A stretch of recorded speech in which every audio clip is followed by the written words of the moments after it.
Channel खौफनाक कहानियाँ with Majid.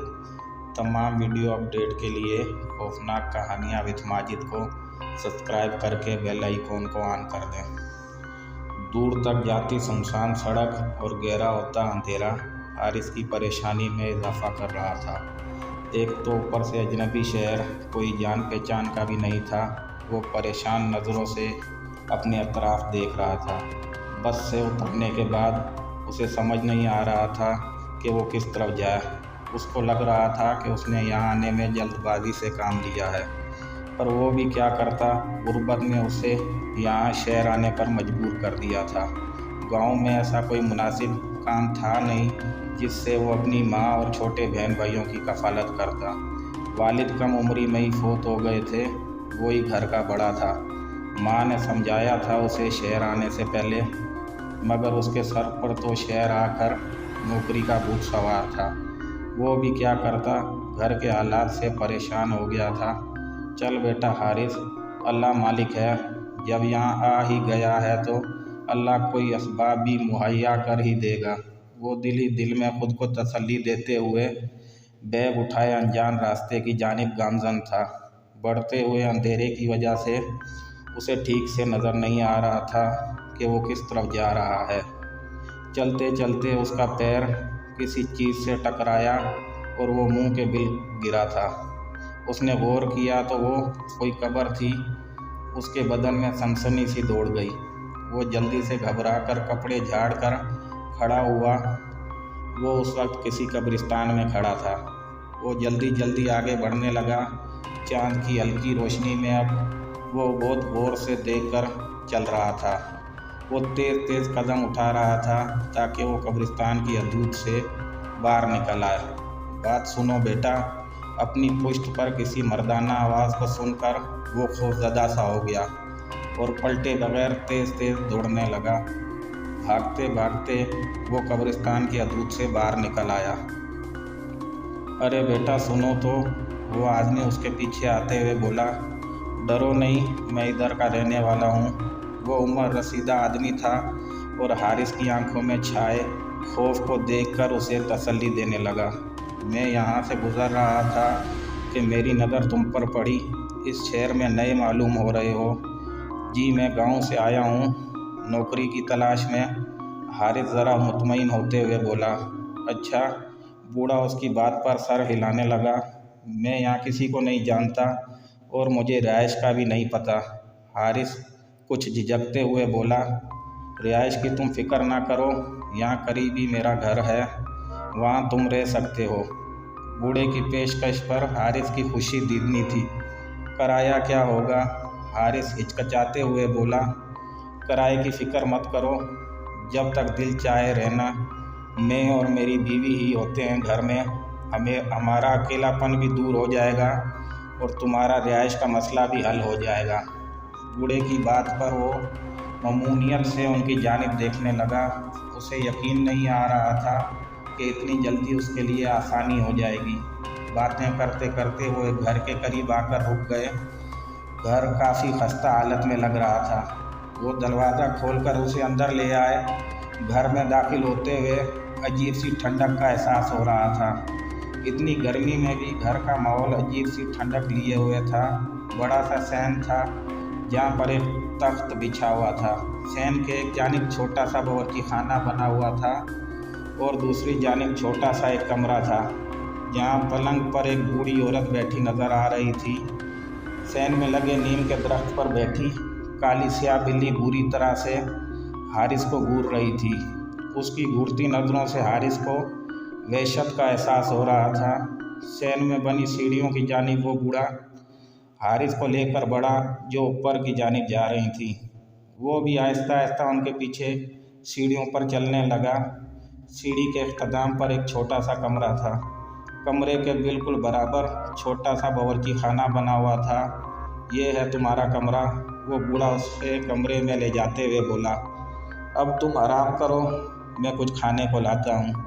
नहीं नहीं, मैं बस सोना चाहूँगा, बहुत थकन है, हारिस बोला। चलो जैसे तुम्हारी मर्ज़ी, सुबह मुलाकात होगी। वो शब खैर कहता हुआ सीढ़ियों की जानिब बढ़ गया। हारिस कमरे का नए सिरे से जायज़ा लेने लगा। कमरे में कालीन बिछा था, कोने में सिंगल बेड रखा हुआ था और बेड के बिल्कुल सामने 2 कुर्सियाँ रखी हुई थी। हारिस एक तरफ बैग रखकर कपड़े निकाल कर नहाने चला गया। नहा कर आया तो खुद को काफ़ी फ्रेश महसूस कर रहा था। वो सोने के लिए लेटने से पहले कमरे का दरवाज़ा बंद करने के बाद खिड़की के दोनों पैड बंद करने लगा। वो खिड़की सीढ़ी की जानिब खुलती थी। उस कमरे में दूसरी खिड़की भी थी जो रोड की जानिब खुलती थी। हारिस उस खिड़की में से देखने लगा तो वहाँ से नज़र आते कब्रिस्तान में उसकी नज़र पड़ी तो उसने घबरा कर खिड़की बंद कर दी और बेड पर आकर लेट गया। सुबह उसकी आंख दरवाजे पर होने वाली दस्तक से खुली। वो जल्दी से बेड से उतरा तो वो बूढ़ा उसे खिड़की से कमरे में झांकता नज़र आया। बेटे दरवाज़ा खोलो। उसने दरवाज़ा खोला तो नाश्ते की ट्रे हाथों में लिए खड़ा था। नाश्ता करके नीचे आ जाना बेटा। बूढ़े की बात पर वो सर असबात में हिलाने लगा। फिर नाश्ता करने के बाद वो नीचे चला गया जहाँ सैन में वो कल वाली औरत तख्त पर बड़ा जमान थी और पास ही उसके वो बूढ़ा बैठा था। आ जाओ बेटा। तख्त पर बैठी औरत उसकी जगह अपने पास बनाते हुए बोली, मेरा नाम सईदा है और मेरा नाम शुएब है। वो बूढ़ा बोला, अपने बारे में बताओ। बूढ़ी औरत बोली, मेरा नाम हारिस है। मैं गांव से शहर नौकरी के सिलसिले में आया हूँ। अच्छी बात है, तुम यहाँ पर आराम से रहना। खाने पीने के बारे में फ़िक्रमंद होने की ज़रूरत नहीं। बहुत शुक्रिया आंटी। इस शहर में आप लोगों की मदद का बहुत मशकूर हूँ। वो तशक्कुर अमेज़ लहजे में बोला, अच्छा मैं चलता हूँ। नौकरी की तलाश में दुआ कीजिएगा कि कोई माकूल नौकरी मिल जाए। और फिर थोड़े दिन की तगवदू के बाद उसे एक ऑफिस में क्लर्क की नौकरी मिल गई थी। मैं आपको बहुत तंग करती हूँ ना, ऐसा सोचना भी मत कि तुम मुझे तंग करती हो। तुम्हारा मेरा साथ तो ज़िंदगी भर का ही नहीं, मरने के बाद भी जुड़ा रहेगा। शुएब मोहब्बत से बीवी का हाथ पकड़कर बोले। रात के वक्त वो किसी काम से बाहर जाने के लिए सीढ़ियाँ उतरकर सैन में आया तो शुएब साहब का जुमला उसके कानों से टकराया। जो वो अपनी बीवी से बोल रहे थे। वो खामोशी से दरवाजे की जानिब बढ़ गया। कहाँ जा रहे हो बेटा? शुएब साहब बोले, जी बाज़ार जा रहा हूँ, कुछ काम है। वक्त देखो बेटा, इतनी रात को, जबकि शहर के हालात भी ठीक नहीं। कल चले जाना। अभी तो मैं दरवाज़ा खोलने की भी इजाज़त नहीं दूंगा। उनकी कतियत से बोलने पर वो चुपचाप ऊपर की जानिब वापस बढ़ गया। अच्छी मुसीबत है, रात के 9 बज रहे हैं। कौन सी आधी रात हो गई है जो मैं जा भी नहीं सकता। मगरिब के बाद कहीं जाना नहीं कि डाकू ना आ जाएं। ऐसा लग रहा है कि डाकू तो ताक में बैठे हैं इनके घर के। वो जलता बुनता बेड पर आकर लेट गया। उसे यहाँ वैसे तो कोई परेशानी नहीं थी, मगर उन दोनों मियाँ बीवी के आने जाने की रोक टोक से वो अक्सर घबराता था। बिस्तर पर पड़े पड़े वो बेजार हो गया तो उठकर रोड की तरफ खुलने वाली खिड़की खोलकर खड़ा हो गया। काफ़ी सुनसान इलाका था, आबादी भी ज़्यादा न थी। बेचारे मियाँ बीवी गलत नहीं कहते थे, अकेले होते हैं, उनका डरना भी गलत नहीं, वो सोचने लगा। कब्रिस्तान के बाहर से गुजरती 2 लड़कियां जो खिड़की में खड़े हारिस को ही देख रही थी, हाथ हिलाने लगी। उनकी इस हरकत पर वो घबरा गया। इतनी रात को ये दोनों यहाँ क्या कर रही हैं? उसने घबराकर खिड़की बंद कर दी। कमरे का दरवाज़ा खोलकर वो नीचे झांकने लगा। सैन में अब कोई भी नहीं था। वो दबे कदमों सीढ़ियों से उतरकर नीचे आ गया और आहिस्तगी से दरवाजे की जानिब बढ़ने लगा। पलटकर यकीन दिलाने के लिए देखने लगा कि कोई उठा हुआ तो नहीं, पर दोनों मियाँ बीवी अपने कमरे में सो चुके थे। अभी वो दरवाज़ा खोलने ही वाला था कि अचानक सैन में लगे नीम के दरख्त पर बैठी बिल्ली गराती हुई हारिस पर हमला कर गई। हारिस इस अचानक हमले के लिए तैयार न था। वो एकदम सटपटा सा गया। वो काली स्याह बिल्ली हारिस को बुरी तरह से घूर रही थी। हारिस घबरा कर ऊपर की जानिब भागा तो पीछे से निस्वानी केके की आवाज़ पर वो बदहवस हो गया, जैसे उसके इरादे के नाकाम होने पर कोई हंस रहा हो। वो दरवाज़ा बंद करके बुरी तरह हाँफने लगा। उसे खौफ महसूस हो रहा था। रात भर जागते गुजरी।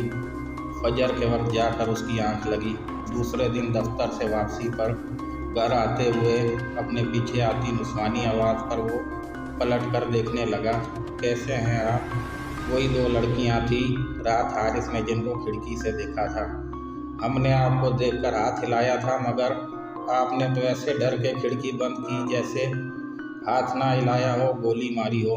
दूसरी वाली शरारत से बोली, मेरा नाम आइमा है और ये मेरी दोस्त सैरिश है, हम यहीं आगे रहते हैं। वो शौक सी लड़की मुस्कुराते हुए बोली। अब अक्सर ऑफिस से आते जाते उसकी उन दोनों से मुलाकात हो जाती थी। जिस वक्त हारिस ऑफिस से आता था वो कोचिंग से पढ़कर आ रही होती थी। बकौल उन दोनों के हारिस को शौक व चंचल सी आइमा अच्छी लगने लगी थी और दोनों एक दूसरे के करीब ही आ गए थे। वो अब घर की तरफ से मुतमईन था। पाबंदी से मनी आर्डर घर भेजता था। घर में सभी उसकी नौकरी से खुश थे, क्योंकि घर के हालात अब बेहतर होने लगे थे। एक शाम आइमा ने उसे रात मिलने की फरमाइश की। तुम मेरे मालिक मकाल को नहीं जानती। शाम के बाद वो मुझे घर से नहीं निकलने देते और मेरी चौकीदारी के लिए बिल्ली भी वहाँ मौजूद है। वो बिल्ली वाला वाक़या सुनाने लगा, जिसे सुनकर साथ खड़ी सैरिश जोर से हंस दी। उसके हंसने पर वो मुंह बनाने लगा। अच्छा, मैं कोशिश करूँगा, वो मिलने की हामी भरते हुए बोला। और रात जब शुएब अंकल खाना लेकर ऊपर आए तो वो सोता बन गया। कुछ देर बाद वो नीचे झांककर सैन में देखने लगा कि कोई है तो नहीं, और फिर इत्मीनान करता हुआ नीचे चला आया। वो दोनों मियाँ बीवी सोने के लिए कमरे में जा चुके थे। उसने सैन में लगे दरख्त की जानिब पलट कर देखा तो वहाँ भी बिल्ली मौजूद नहीं थी। उसने सुख का सांस लेते हुए दरवाज़ा आहिस्तगी से खोला और बाहर की तरफ चल पड़ा, जहाँ आइमा उसका इंतज़ार कर रही थी। सैरिश नहीं आई। सैरिश को उसके साथ ना पाकर वो बोला, नहीं, वो बोल रही थी, मैं कबाब में हड्डी बनकर क्या करूँगी, तुम जाओ। वो शरारत से बोली। उसकी बात पर वो हंसकर गौर से उसे देखने लगा, जो वाकई में ही बहुत हसीन थी। आओ पार्क में चलते हैं। आइमा उसको सामने कब्रिस्तान में ले आई। इतनी रात में कब्रिस्तान जाते हुए वो डर रहा था। डरो नहीं, इस कब्रिस्तान के बाहर ही पार्क है। वो उसके साथ पार्क चला आया। वो पहली बार उस पार्क में आया था। आइमा उससे अपने बारे में बताने लगी कि वो और सैरिश दोनों सहेलियां हैं और दूसरे शहर से पढ़ाई की गर्ज से आई हैं। बातों में वक्त का पता ही ना चला। हारिस की निगाह अपनी रेस्ट वॉच पर पड़ी जो 2 बजा रही थी। उफ, इतनी देर हो गई। वो घबरा कर खड़ा हो गया। हाँ चलो, सैरिश भी परेशान हो रही होगी। आइमा भी उसके साथ खड़ी हो गई। दोनों बातें करते पार्क से बाहर निकल आए। कब्रिस्तान में खड़ा गोरगन घूरती नज़रों से हारिस को देखने लगा। उसकी नज़रों से खाइफ होता हारिस आइमा को खुदा हाफिज कहता घर आ गया। घर में दाखिल होते ही उसकी निगाह दरख्त पर बैठी बिल्ली पर पड़ी, जो उसी को घूर रही थी। आ गए तुम? मना भी किया है, इतनी देर तक घर से बाहर रहना ठीक नहीं, पर सुनते नहीं हो। वो फंटी जाग रही हैं। वो सर पकड़ कर रह गया। चलो अब आ गए हो तो खाना खा लो। तुमने रात भी खाना नहीं खाया था। तख्त पर रखा हुआ है खाना। बावर्ची खाने से सईदा आंटी की आवाज़ आई। हारिस जी भरकर शर्मिंदा होते हुए तख्त पर रखी खाने की ट्रे की जानिब बढ़ गया और वहीं बैठकर खाने लगा। उसे भूख भी बहुत ज़्यादा लग रही थी। खाने के बाद वो बावर्ची खाने की जानिब बढ़ा। सॉरी आंटी, अब आपको शिकायत का मौका नहीं मिलेगा और खाना बहुत मज़े का था। अल्फाज उसके मुंह में ही रह गए थे, क्योंकि वहाँ कोई भी नहीं था। वो खौफज़दा सा इधर उधर देखने लगा। आंटी के कमरे की जानिब देखने लगा तो वो बेड पर सो रही थी। ये क्या हो रहा है मेरे साथ? वो घबरा कर ऊपर चला गया। दूसरे दिन छुट्टी थी। वो भी नीचे चला आया। अंकल आंटी भी तख्त पर बैठे हुए थे। वो उनके पास चला आया। आप दोनों की शादी को कितने साल हो गए? वो उनसे पूछने लगा। 50 साल हो गए हैं। मैं ब्याह कर इसी घर में आई थी। औलाद के लिए बड़ी दुआएं किया करती थी, पर हुई ही नहीं। वो माजी को सोचते हुए आबदीदा हो गईं। मेरे तो यही बच्चे हैं। वो दरख्त के पास बैठी बिल्लियों की जानिब मोहब्बत से देखते हुए बोली। आपको बिल्लियाँ बहुत पसंद हैं क्या? वो सवाल करने लगा। हाँ, वो मुख्तसर सा जवाब देकर चुप हो गई। तो वो दरख्त के पास बैठी आराम करती बिल्लियों की जानिब देखने लगा। उनमें से एक बिल्ली की आंखों में हारिस को देखते हुए अजीब सी चमक थी। वो छुरछुरी सी लेकर रह गया। तुम्हारे अंकल को बोला था मैंने, दूसरी शादी कर लो औलाद के लिए, पर वो नहीं माने। सईदा आंटी बोली। आपसे मोहब्बत करते होंगे ना? ऐसी वैसी सईदा आंटी पोपले मुंह से दबोटा मुंह पर रखकर हंसने लगी। लैला मजनू की मोहब्बत मशहूर थी हमारी। वो बताने लगी। आंटी, यह इलाका इतना सुनसान क्यों है? यह इलाका शुरू से ही सुनसान है। यहाँ आबादी ज़्यादा है ही नहीं। उसकी बात के जवाब में वो बोली। वो खामोश हो गया। रात के किसी पहर उसकी आंख खुली तो नीचे से आती बातों की आवाज़ों पर हैरान होकर नीचे देखने लगा कि नीचे कौन है। वो आहिस्ती से कमरे का दरवाज़ा खोलकर नीचे झांकने लगा तो सैन में शादी का समा था। पूरा सैन रोशनियों से जगमगा रहा था।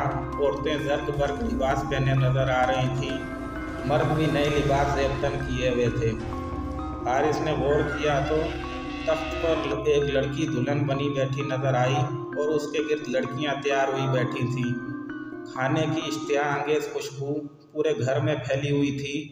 एक तरफ खाने की देगें रखी हुई थी। वो परेशानी से यह सब देख रहा था। हारिस बेटा, आजा नीचे। खड़े शुएब अंकल की उस पर नज़र पड़ी तो उसे बुलाने लगे। वो नीचे आ गया। बेटा, ये हमारे पड़ोस की बच्ची है, इसकी शादी है। तुम्हारी आंटी ने बोला था कि रुखसती हमारे घर से होगी। बचपन से ये बच्ची हमारे घर आती जाती रही है तो मोहब्बत हो गई है। अंकल की बात पर वो आंटी की तरफ देखने लगा जो हर काम में आगे आगे थी। खाना बिछा तो वो भी बैठ गया। इतना लजीज खाना था कि वो खाए चले जा रहा था। खाने के बाद भी महफिल जमी हुई थी। उसे अब नींद आने लगी थी। दूसरे दिन ऑफिस भी जाना था। वो सोने के लिए ऊपर आ गया। उसे लगा कि उसके पीछे पीछे कोई आया है। उसने 2-3 बार चौंक कर अपने इर्द गिर्द भी देखा, मगर कोई न था। गुलाब की तेज़ खुशबू उसके नथनों से टकराई तो वो जो बिस्तर पर दराज था घबरा कर उठकर बैठ गया। कौन है? उसने डरते डरते पूछा। वो खौफज़दा सा अपने अतराफ देखने लगा, मगर कोई न था। पूरी रात उसे ऐसा लगा कोई नुस्वानी हाथ उसका सर सहलाता रहा। फजर तक ये सब होता रहा। ऑफिस में भी सारा दिन वो कलसमंदी से काम करता रहा। नींद न आने की वजह से उससे कोई काम नहीं हो रहा था। शाम वापसी में घर की तरफ आते हुए आयमा नज़र आ गई। उसको देखते ही उसकी दिन भर की थकन दूर हो गई। वो थोड़ी देर पार्क में बैठकर उससे बातें करने लगा। पता है, कल मेरे मालिक मकान के घर में पड़ोस की लड़की की शादी थी। दुल्हन बनी लड़की देखकर मुझे ख्याल आया एक दिन तुम भी ऐसे ही दुल्हन बनी बैठी होगी। हारिस बोला। काश, आयमा धीरे से बोली। क्या मतलब? वो नासमझी से बोला। काश ऐसा हो मैं तुम्हारी दुल्हन बनी ऐसे बैठी हूँ। आयमा बोली। ऐसा ज़रूर होगा आयमा। हारिस बोला। मैं परसों गांव जा रहा हूँ और जाते ही अम्मा से तुम्हारे बारे में बात करूँगा। क्या सच में तुम मुझसे शादी करोगे? आयमा खुश होते हुए उससे पूछने लगी। हाँ, मैं वादा करता हूँ मैं तुमसे शादी करूँगा। वो उसे यकीन दिलाते हुए बोला। घर आकर वो तैयारी में लग गया। बैग वगैरह पैक करने लगा क्योंकि वो परसों गांव जा रहा था। वो मुस्तकबिल के सुनहरे सपने बुन रहा था। कैसा लगेगा जब आयमा मेरे साथ गांव जाएगी। पूरे गांव में आयमा जैसा हसीन कोई ना होगा। और वाकई में ही आयमा बेहद हसीन थी। ऐसा हुस्न हारिस ने कभी ना देखा था। आज रात भी आयमा ने उसे पार्क में मुलाकात के लिए बुलाया था। पार्क से वापसी पर कब्रिस्तान वाले रास्ते से होते हुए उसका पैर किसी पत्थर से अटका और वो धड़ाम से किसी कब्र पर जाकर गिरा था। उसने जल्दी से मोबाइल की टार्च चलाई। मोबाइल की रोशनी सीधी कब्र की तख्ती पर पड़ी। अचानक हारिस की आंखों के आगे अंधेरा आ गया। कब्र की तख्ती पर लिखा नाम शुएब खान का था। वो बमुश्किल खड़ा हुआ। उसी कब्र की बराबर वाली कब्र की तख्ती पर सईदा शुएब लिखा देखकर हारिस को लग रहा था वो बेहोश होकर गिर जाएगा। क्या हुआ? गोरगन की आवाज़ पर वो उछल पड़ा। वो ये कब्र को देखते हुए टूटे फूटे अल्फाज उसके मुंह से निकल रहे थे। हाँ, ये दोनों मियाँ बीवी थे और सामने वाले घर में रहते थे। गोरगन उस घर की जानिब इशारा करने लगा जहाँ हारिस रह रहा था। आज से 5 साल पहले आधी रात को उनके घर डाकू घुस आए थे। डाकुओं ने दोनों मियाँ बीवी को कत्ल कर दिया था। बेटा ध्यान रखो, हालात ठीक नहीं। हारिस को बेसाख्ता उनके जुमले याद आ गए। इतना डरे हुए क्यों हो? गोरगन उसके चेहरे पर उड़ती हवाइयाँ देखते हुए बोला। नहीं, कुछ नहीं, वो थूक निकलता हुआ बोला और तेज़ी से घर की जानिब दौड़ा। मुझे अभी यहाँ से निकलना होगा। वो खौफ से धड़कते दिल के साथ घर में दाखिल हुआ। वो तेज़ी से ऊपर चला आया और सामान समेटने लगा कि कमरे के दरवाजे पर होने वाली दस्तक पर वो उछल सा गया। खिड़की से देखा तो सीढ़ी पर आयमा खड़ी हुई थी। तुम यहाँ कैसे? वो अपनी अर्क आलूद पेशानी साफ करते हुए बोला। मैं भी तुम्हारे साथ चलूँगी। उसकी बात पर वो सर हिलाता जल्दी जल्दी चीज़ें उठाने लगा। उसके दिमाग में धमाका हुआ। तुमको कैसे पता मैं जा रहा हूँ? वो आयमा से पूछने लगा। आयमा, तुम कहीं नहीं जाओगी। तुम इस तरह अपने कबीले की नाफरमानी नहीं कर सकती। पीछे से सैरिश बोली। वो हैरान व परेशान सा दोनों को देख रहा था। हारिस साहब, आयमा ने आपको हकीकत बताने से मना किया था, मगर मेरे ख्याल से आपको हकीकत से आगाह कर देना चाहिए।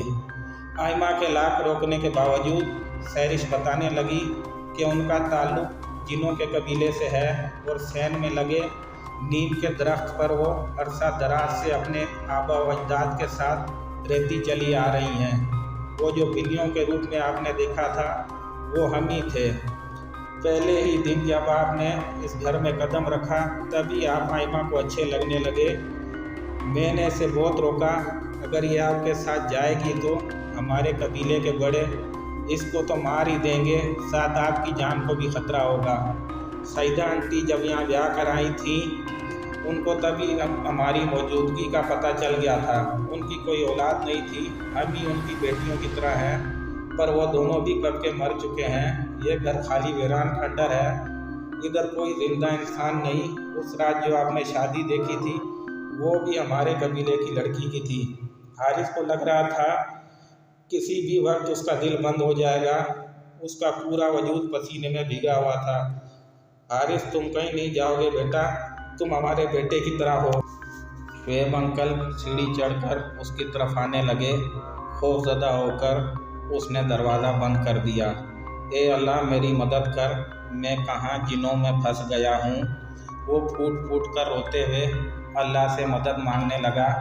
पूरी रात वक्फे वक्फे से होने वाली दस्तक और सईदा आंटी की सिसकती हुई आवाज़, इसको जाने ना देना, मैं नहीं जाने दूंगी। मेरा कोई बच्चा नहीं है, पर ये मेरा बच्चा है। ये आवाज़ें उसके कानों में हथौड़ों की तरह बरस रही थी और साथ में मुसवानी बैन करती हुई आवाज़ जो आयमा की थी। हारिस, तुमने मुझसे वादा किया था, तुम ऐसे कैसे जा सकते हो?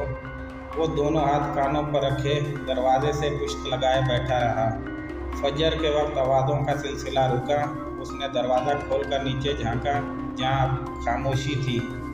वो बैग उठाए अंधाधुंध सीढ़ियाँ उतरता हुआ दरवाज़ा खोलकर बाहर की जानिब भागा।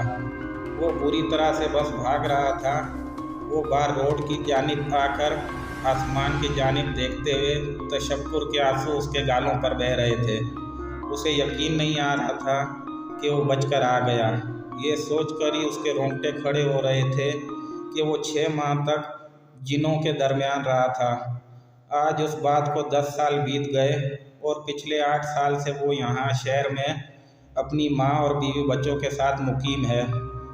आज किसी काम से जब वो अपनी बीवी के साथ उस इलाके से गुज़रा तो इत्तेफाक से उस घर के पास से उसका गुज़र हुआ। घर के पास से गुज़रते हुए उसके जिस्म में सर्द सी लहर दौड़ गई। आज भी वो घर वैसा ही वीरान पड़ा था। हारिस की निगाह बेख्तियार उस कमरे की खिड़की की जानिब उठी जहाँ उसने 6 माह क़याम किया था, मगर वहाँ के मंजर ने उसे दहशत में मुब्तला कर दिया था। ऐमा खिड़की में खड़ी मुस्कुराते हुए उसको हाथ हिला रही थी।